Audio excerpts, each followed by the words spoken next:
नमस्कार मित्रांनो, भरपूर दिवस झालं मी काही कामामध्ये असल्या कारणानं व्हिडिओ टाकता आला नाही, पण आजपासून आपण चालू करू.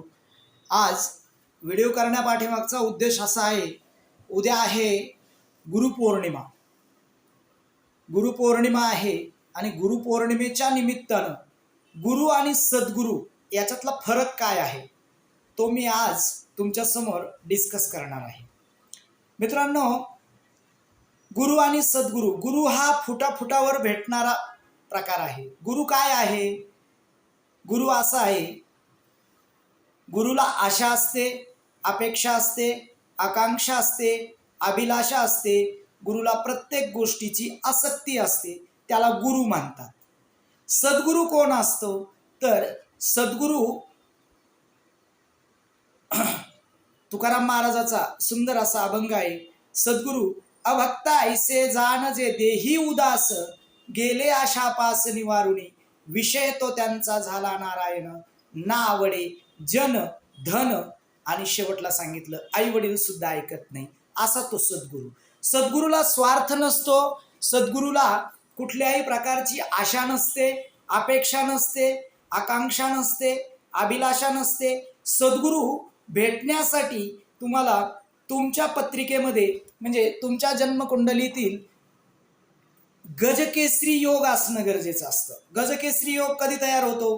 तर गुरु आणि चंद्र एकत्र आल्यानंतर गजकेसरी योग तयार होतो. मग तो सद्गुरू तुम्हाला शोधत, तुम्हाला त्या सद्गुरूकडे जाण्याची गरज पडत नाही. तो प्रत्यक्ष सद्गुरू तुमच्याकडे तुमच्या भेटीला येत असतो, तो सद्गुरू असतो. सद्गुरूला कुठल्याही प्रकारची अपेक्षा नसते, आकांक्षा नसते, अभिलाषा नसते, कारण त्याला तुमच्याकडून कुठल्याही प्रकारची कसलीही गोष्ट घेण्याची आसक्ती त्या सद्गुरूला राहत नाही, कारण तो सर्वस्व असतो. ते त्याला सद्गुरू म्हणतात. आणि अशा सद्गुरूची भेटी झाली म्हणजे आपल्या जीवनाचं सार्थ ठरत असतं, आपलं जीवन सुजलम सुफलम होत असतं. आणि असा सद्गुरू भेटतो त्यावेळेला की ज्या वेळेला तुमच्या पत्रिकेमध्ये, तुमच्या जन्मकुंडलीमध्ये गजकेसरी योग असेल, म्हणजे प्रत्यक्ष भगवंतानंच ते नियोजन केलेलं असतं आणि मग तुम्हाला तो सद्गुरू भेटतो. असे गुरु तर आपण कुणालाही गुरु गुरु तुम्ही प्रत्यक्षात गुरु असे भरपूर भेटतील, पण ते गुरु कामाचे नाहीत. ते गुरु त्यांच्या स्वार्थासाठी त्याला शास्त्राच्या भाषेत पोटभरी गुरु असं म्हटलं जातं. म्हणजे जे तुमच्याकडून काही ना काहीतरी घेण्याची अपेक्षा करतात. सद्गुरू असा असतो की त्या सद्गुरूच्या एकदा तुम्ही सान्निध्यात आले तर त्या सद्गुरूला तुमच्या सुख दुःख या सगळ्या गोष्टी ॲटोमॅटिकली त्याला कळत असतात. आणि तुमच्या दुःखाच्या प्रसंगी तुम्ही त्या सद्गुरूची फक्त आठवण काढली तरी तुमच्या त्या दुःखाचं निवारण करण्याची ताकद त्या सद्गुरूमध्ये असते. उदाहरणार्थ म्हणजेच तुम्ही रामकृष्ण परमहंस हे स्वामी विवेकानंदांचे गुरु होते, कारण त्यांना सद्गुरू म्हणतात. म्हणजे जसं ते 10 महाविद्यापैकी कालिका माता जर नाव घेतलं आपण तर रामकृष्ण परमहंसांची आठवण येते. म्हणजे तशाच स्वरूपाचे ते उच्च कोटीचे ते सद्गुरू असतात. आणि अशा सद्गुरूच्या सानिध्यात आपण गेलो तर आपल्या जीवनाचं कल्याण होतं. कारण सद्गुरू हे तुमच्याकडून कुठल्याही भौतिक सुखाची कुठल्याही अपेक्षा करत नसतात. त्यांना भौतिक सुख बिलकुलही लागत नाही, असे ते सद्गुरू असतात. यामध्ये बघा, एक तुकाराम महाराजाचा एक सुंदर अभंग आहे.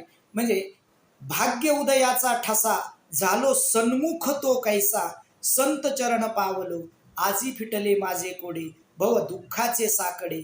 म्हणजे मला माझ्या सद्गुरूची भेट झाली आणि सद्गुरू मला भेटल्यानंतर त्यांचा माझ्या जीवनामध्ये जो प्रकाश पडला, जो माझ्या जीवनाशी एकरूप झाला, त्यामुळं माझ्या भाग्याचा उदय झाला. आणि जे भाग्य माझं बंद पडलेलं होतं किंवा ज्या भाग्याने असं म्हणजे सांदीला पडलेलं होतं त्या भाग्याचा उदय झाला आणि आता माझ्या जीवनामध्ये कुठल्याही प्रकारचं कसलंही दुःख आता माझ्याकडे राहिलेलं नाही, असा त्याचा अर्थ होतो. म्हणजेच तुम्हाला प्रत्येकाला अशा सद्गुरूच्या शोधात राहा, अशा सद्गुरू आपल्या जवळ येईल. याच्यासाठी आपल्यातले जे तमगुण आहेत, आपल्यातली जी सात्विकता आहे त्याला तुम्ही प्रकाश ज्योतीत आणा, तुमची सात्विकता प्रस्थापित करा, तुम्ही सात्विक व्हा, अध्यात्माशी अटॅचमेंट ठेवा, ऑटोमॅटिक तुम्हाला सद्गुरू भेटल्याशिवाय राहणार नाही. कारण असं काही नाही की एखाद्याच्या पत्रिकेमध्ये गजकेसरी योग आहे म्हणून त्याला सद्गुरू शोधत येतात, असं नाही.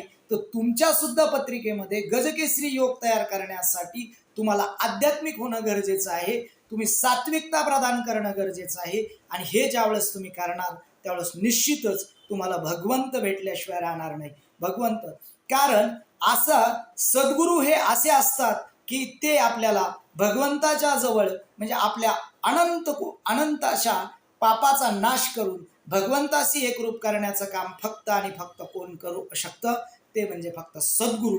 आणि त्या सद्गुरूचा अनुभव उद्या तुमच्या गुरु अमृत आहे, गुरुपौर्णिमा आहे. आणि अशा गुरुच्या सानिध्यात तुम्ही तुमच्या गुरुशी प्रामाणिक राहा आणि तुमच्या गुरुकडून तुम्हाला जास्तीत जास्त काय साध्य करून घेता येईल अशा ते करण्याचा प्रयत्न करा, सात्विकता प्रदान करा आणि आपल्या जीवनाचं कल्याण करा. आपल्या प्रत्येक गुरुला माझा साष्टांग दंडवत. आणि मी माझ्या गुरूंना सुद्धा परिपूर्ण साष्टांग दंडवत आहे. या आपल्या झालेल्या या सेवेस मी आता पूर्ण विराम देतो आणि नमस्कार. रामकृष्ण हरी.